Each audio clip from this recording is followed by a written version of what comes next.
after the shocking Dominique Pelicot case, French surgeon Joel Le Scouarnec will now go on a trial for raping and abusing hundreds of young patients in France's biggest ever child sex abuse case. More on this report. When police searched surgeon Joel Le Scouarnec's home after he raped his 6-year-old neighbour in 2017, they found a cache of sex dolls, wigs and child pornography, and electronic diaries that appeared to detail nearly 3 decades of rapes and sexual assaults on hundreds of young patients in hospitals across western France.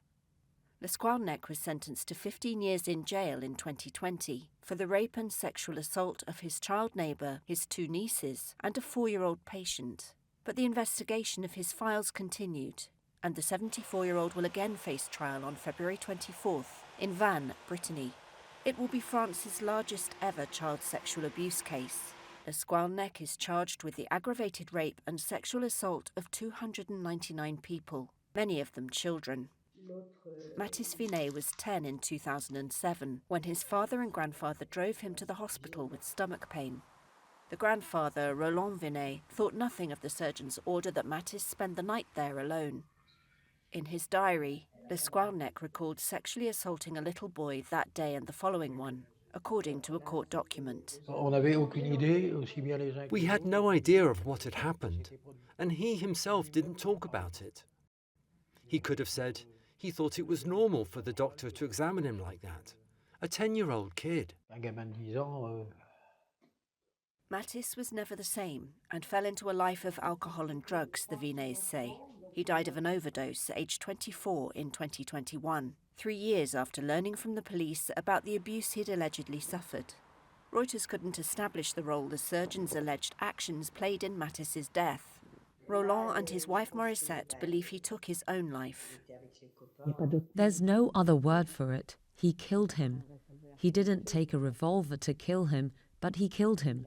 Like he killed all his victims, because they're not dead, they're still there, but there's a part of them that's completely dead. The trial comes at a time of reckoning over sex crimes in France. Dominique Pelicot was found guilty in December of drugging his wife Giselle and inviting men to rape her. 50 other men were accused of rape. Le Scouarnec was convicted over child pornography in 2005, but continued to work in public hospitals until his arrest in 2017, raising tough questions for France's publicly funded health system. François was 12 when Le Scouarnec allegedly abused him. Je me rends compte que je n'aurais pas dû être opéré par ce chirurgien. I realised that I should not have been operated on by this surgeon, that ultimately the protections, the safeguards were not activated or were not activated in time, and that the warnings were not listened to. So yes, I feel betrayed by the authorities. Investigators tracked down potential victims by matching diary descriptions with hospital records. Many of the anaesthetised patients had no recollection of the alleged abuse, but psychiatrists documented symptoms of post-traumatic stress in victims, according to court documents. François hopes the trial will shift the sense of shame from the victims to the accused. Dès la sortie de l'hôpital, je me suis renfermé sur moi-même. As soon as I left the hospital, I withdrew into myself. I distanced myself from my parents, from my loved ones.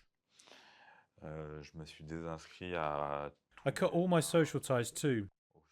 Today, as an adult, I am under an antidepressant treatment, very reinforced psychological monitoring. Prosecutors say Le Scouarnec has admitted to investigators many of the accusations he faces. His lawyers declined to comment ahead of the trial.